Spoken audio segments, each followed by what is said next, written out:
Hello, and welcome to this National Right to Work news update.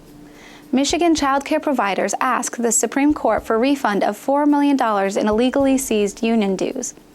In Schlaud v. United Auto Workers, National Right to Work Foundation staff attorneys filed a petition for a writ of certiorari with the United States Supreme Court on behalf of the plaintiffs.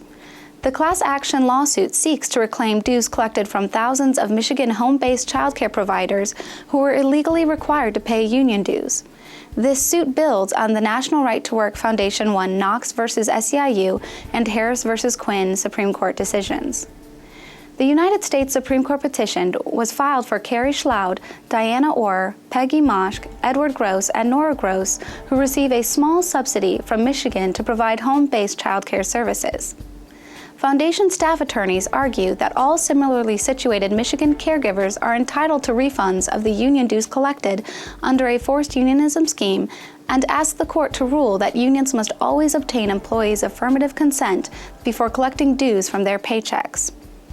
The forced unionism scheme was established after former Michigan Governor Jennifer Granholm and the Child Care Providers Together Michigan Union, an organization jointly founded by AFSCME and the UAW, pushed the caregivers into union ranks.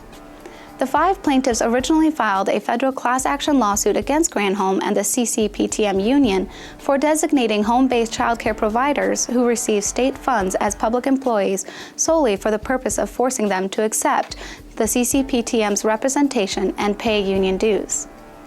Although less than 15% of over 50,000 childcare providers receiving state funding voted in a union certification election, CCPTM union bosses obtained monopoly bargaining privileges and the authority to collect union dues from all home-based childcare providers in the state. At the time, Michigan was a compulsory unionism state. The UAW-AFSCME union collected over $4 million in dues before Granholm's successor, Governor Snyder, ended the arrangement. After filing their lawsuit, Governor Snyder settled with the 5 plaintiffs, which ensured Michigan would end the forced unionism scheme against home-based childcare providers. The providers' lawsuit, however, was denied class action status, allowing union officials to keep their ill-gotten $4 million in forced union dues previously confiscated from over 50,000 other childcare providers. National Right to Work Foundation President Mark Mix stated that this backroom political deal empowered union bosses to confiscate millions of dollars in forced dues from thousands of Michigan caregivers who never agreed to support a union. The court should see that this money is returned to Michigan childcare providers and establish that union bosses must obtain employees' consent before collecting dues. Thank you for watching this National Right to Work news update.